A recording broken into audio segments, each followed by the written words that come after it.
ఎట్లా ఉండబోతుందని ఎలక్షన్ జరుగుతున్నాయి కదా, ఎట్లా ఉండేది ఏమో బాగానే ఉండేది. ఎవరు ఏ పార్టీ గెలిచే ఛాన్స్ ఉంది? చంద్రబాబు నాయుడు గారే ముఖ్యమంత్రి పదవ చేస్తారు ఓకే. పక్కా అది. దాంట్లో ఎటువంటి ఆలోచన లేదు. ఇక్కడ మైలవరం. వసంత కృష్ణ ప్రసాద్. ఓకే. ఎందుకని?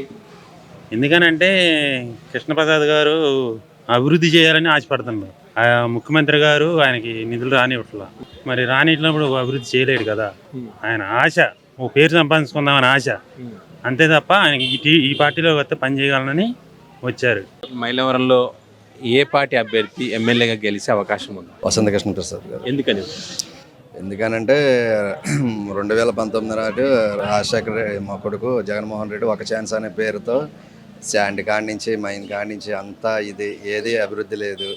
పల్లెల్లో కూడా ఏమీ లేదు, అంతా శూన్యం, ఏదీ లేదు. మామూలుగా వసంత కృష్ణ ప్రసాద్ ఇప్పుడు మన టీడీపీలోకి వచ్చాడు కాబట్టి రానున్న మొన్న ప్రభుత్వంలో ఏది అభివృద్ధి చేయడానికి సంక్షేమం ఉంది కానీ అభివృద్ధి లేదన్నారు. ఇదే దీంట్లోకి వచ్చాడు కాబట్టి చేస్తా అని చెప్తున్నారు. దాని మూలంగా ప్రజలందరూ మానే సపోర్ట్గా ఉన్నారు వసంత కృష్ణ ప్రసాద్ గారికి. ఇప్పుడు వైసీపీ నుంచి ఈ పార్టీలోకి వచ్చారు కదా, దాని ప్రభావం కానీ ప్రజల్లో వ్యతిరేకత అంటే పార్టీ మారారు కదా, ఈయనకి ఎందుకు ఓటేయాలనే ఆలోచన ఏమైనా కనిపిస్తా ఉందా? ఇప్పుడు వ్యతిరేకత అనేది ఇప్పుడు పైన అధిష్టానం, ఇప్పుడు నేనున్నాను మీరు ఇస్తేనే కదా నేను చేసేది, అలాగే అధిష్టానం నుంచి మామూలు సంక్షేమం ఉంది కానీ అభివృద్ధి లేదు. సంక్షేమం ఎంతవరకు సంక్షేమం? ఇప్పుడు ఏదైనా అభివృద్ధి ఉండాలి కదా. అంటే ఇప్పుడు ఆంధ్రప్రదేశ్లో జరుగుతున్నటువంటి ఎన్నికలు కానివ్వండి, ప్రత్యేకంగా మీ మైలవరం నియోజకవర్గం చూస్తే కనుక వైసీపీ నుంచి బీసీ క్యాండిడేట్ అని తిరుపతిరావు గారు పోటీ చేస్తూ ఉన్నారు, ఇటుపక్క వసంత కృష్ణ ప్రసాద్ గారు చేస్తూ ఉన్నారు. ఇద్దరిలో ఎవరు గెలిచే అవకాశం ఉందంట? అంటే ప్రస్తుతం ఉన్న పరిస్థితులు బట్టి చూస్తే కృష్ణప్రసాద్ గారు గెలిచే అవకాశం 100% పాళ్ళు ఉంది. ఎందుకని? ఎందుకంటే ఆల్రెడీ ఆయన సిట్టింగ్ ఎమ్మెల్యేగా ఇక్కడ ఉన్నారు. ఆయన పరిధిలో ఆయన చేయాల్సింది చేయగలిగారు. ప్రభుత్వం నుంచి సహకారం ఉన్నప్పటికీ లేకపోయినప్పటికీ సంక్షేమం అభివృద్ధి రెండూ సైమల్టేనియస్గా జరగాలనే ఒక ఎజెండాతో ఆయన ఉన్నారు. ఇప్పటివరకు పనిచేశారు. అయితే దాంట్లో ఆయన అవి రెండు సాధించడంలో, రెండు ఏకతాటి మీదకి తీసుకురావడంలో ప్రభుత్వం తరపు నుంచి సహకారం లేకపోవడం వల్ల ఆయన కొంచెం నిరాశతో ఉన్నారు. అదే అభివృద్ధి సంక్షేమం రెండు ఏకతాటి మీద నడిపించాలంటే తెలుగుదేశం పార్టీ వల్ల సాధ్యం అవుతుందని నమ్మి తెలుగుదేశం పార్టీలో చేరాడు. సో దేర్ఫోర్ ఆ వాటిని ఫుల్ఫిల్ చేయడానికే తెలుగుదేశం పార్టీలో చేరి ఎక్కడైతే అవమానాలు పాలయ్యారో అదే నియోజకవర్గంలో దమ్ముగా నిలబడి మళ్ళీ పోటీకి సిద్ధంగా ఉన్నారు. గెలవబోతా ఉన్నారు, గెలుస్తారు. 10,000 మెజార్టీతో ఈజీగా గెలిచే అవకాశాలు. ఇప్పుడు వైసీపీలో ఉన్నారు కాబట్టి ఇటు వచ్చారు. ఇటు అంటే ప్రజల్లో పార్టీ మారుతున్నాడు ఈయన కాబట్టి ఈయనకి ఎందుకు ఓటేయాలనే ఆలోచన ఏమైనా ప్రజల్లో ఉందండి? లేదండి. ఎందుకనంటే యాక్చువల్గా ఈ కృష్ణప్రసాద్ గారు ఫ్యామిలీ కుటుంబ నేపథ్యం చూసుకుంటే మొదటి నుంచి తెలుగుదేశం పార్టీతో అనుబంధం ఉన్న కుటుంబమే. ఏదో కొన్ని పరిస్థితులు అనుకూలించిన కారణంగా, కొన్ని అనివార్య కారణాల వల్ల వైసీపీ తరఫున పోటీ చేసి ఉండొచ్చు. కానీ ప్రజల్లో అయితే మాత్రం పార్టీ మారి ఇట్లా వచ్చారనే ఉద్దేశం అయితే లేదు.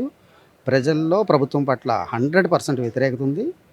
దాన్ని క్యాచ్ చేసుకునే ఆ సత్తా, ఆ క్యాపబిలిటీ కృష్ణప్రసాద్ గారిలో ఉంది. గెలుస్తారు. సో ఎట్లా ఉండబోతుంది మైలవరం నియోజకవర్గంలో? ఏ పార్టీ అభ్యర్థి గెలిచే అవకాశం కనిపిస్తూ ఉంది ఇప్పుడు జరగబోయేటువంటి ఎన్నికల్లో?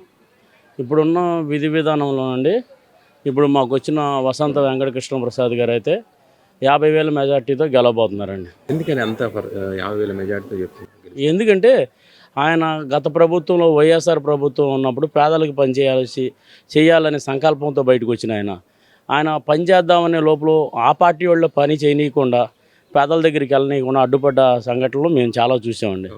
ఎందుకంటే ఈ వసంత వెంకట కృష్ణ ప్రసాద్ అనే అతను రాజకీయంలోకి రాకముందు పెద్ద వ్యాపారవేత్త. ఆయనకు అప్పుడే ఫ్యాక్టరీలు ఉండే, ధనవంతుడిగా పేరు తెచ్చుకున్నాడు, ఆస్తుపాస్తులు ఉన్నాయి, డబ్బు ఉంది. తర్వాత రాజకీయంలోకి వచ్చాడు. రాజకీయంలోకి వచ్చింది కొంతమంది డబ్బు ఆస్తులు సంపాదించుకోవడానికి పేరు ప్రతిష్ట. ఈయన రాజకీయంలో రాకముందే పేరు ఉంది, డబ్బు ఉంది, హోదా ఉంది. ఈయన ఒక మాటలో చెప్పాలంటే పుట్టుకతోనే కోటేశ్వరుడు. ఈతను డబ్బుతో పని లేని వ్యక్తి, పేదలకు పనిచేద్దామని వచ్చిన వ్యక్తి కాబట్టి ఆ పార్టీలోంచి ఈ పార్టీలోకి వచ్చినా సరే ఇతను పేదలకు ఏదో న్యాయం చేయాలి, నన్ను ఎమ్మెల్యే గెలిపించారు మైలవరంలో, ఆ పార్టీలో పనిచేపిట్లా ఎక్కడ ఏ పార్టీలోకి వెళ్తే ప్రజలకు పనిచేస్తామన్న ఆలోచనతో ముందు బయటకు వస్తే తెలుగుదేశం పార్టీ అని కనబడితే ఆ తెలుగుదేశం పార్టీలోకి వచ్చి మళ్ళీ ఆ ఓట్లు వేసిన పేదలకు న్యాయం చేయాలని ఈ పార్టీలోకి వచ్చి మళ్ళీ ఎమ్మెల్యేగా పోటీ చేయబోతున్నారు. నమ్మకం ఉందా ఈయన మళ్ళీ గెలిస్తే ఆ డెవలప్మెంట్ కానీ సంక్షేమం కానీ ఇవన్నీ ప్రజలకు అందించగలరనేటువంటి నమ్మకం మీకు ఉందా ఆయన మీద? 100% నమ్మొచ్చు అండి. ఎందుకంటే ఆయనకి వైఎస్ఆర్ ప్రభుత్వంలో మళ్ళీ ఎమ్మెల్యే టికెట్ ఇస్తానన్నారు, 2024లో కూడా ఇస్తానన్నారు. కానీ నాకు వద్దు అన్నాడు. ఎందుకంటే గత ప్రభుత్వంలో పని చేయనీయలేదు. మళ్ళీ ఇప్పుడు ఎమ్మెల్యే టికెట్ తీసుకొని మళ్ళీ అదే ఎమ్మెల్యే సీట్లో గెలిచి మళ్ళీ ప్రజలకు ఉపయోగపడబోతే ఆయనకి విలువ ఉండదు కండి.